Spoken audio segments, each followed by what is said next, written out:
Pension চালুর দাবিতে Baranagar jute মিলের সামনে বিক্ষোভ শ্রমিকদের।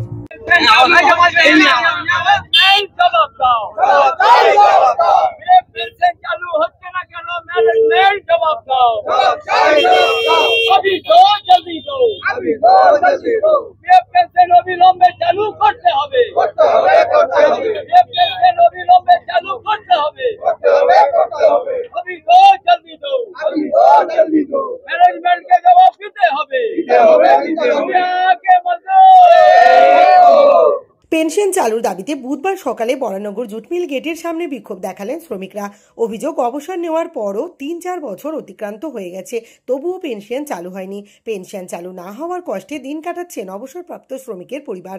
বিক্ষোভে যোগ দিয়ে অবসরপ্রাপ্ত শ্রমিক তারক পাল বলেন, 2018 সাল থেকে 2024 সাল পর্যন্ত অবসর নেওয়া শ্রমিকদের এখনও পেনশন চালু হয়নি। বারংবার মিল কর্তৃপক্ষের কাছে পেনশন চালুর ব্যাপারে দরবার করেও কোনো সুরাহা মেলেনি। তার অভিযোগ, পিএফ এর টাকা মিললেও অনেকে গ্র্যাচুইটির টাকা পায়নি, তাই তারা পেনশন চালু এবং গ্র্যাচুইটির দাবিতে তারা আন্দোলনে সামিল হতে বাধ্য হয়েছেন।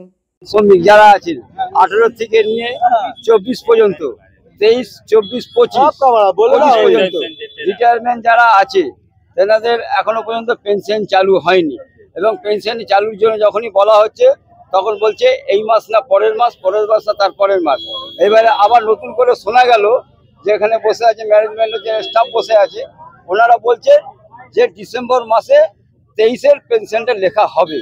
এখন লেখা হয়নি, লেখা হবে। আমরা একবার লিখে দিয়েছি, কিন্তু পেনশনটা আমার রিটায়ারমেন্ট শ্রমিক, আমি রিটায়ার হয়ে গেছি, 23 সালে রিটায়ার হয়েছি, কিন্তু 18 থেকে নিয়ে 24-25 পর্যন্ত যারা রিটায়ার হয়েছে কেউ এখনো পেনশন পায়নি। পিএফ পেয়েছে, এখনো গ্র্যাচুইটিও পায়নি কেউ। রিটায়ার হবার ঠিক 3 মাস পর থেকে পেনশন চালু হয়, এখনো পর্যন্ত আমরা চালু হয়নি। সেন্ট্রাল গভর্নমেন্ট আইনে যেটা বলছে 3 মাসেতে পেনশনটা চালু হয়ে যাওয়ার কথা।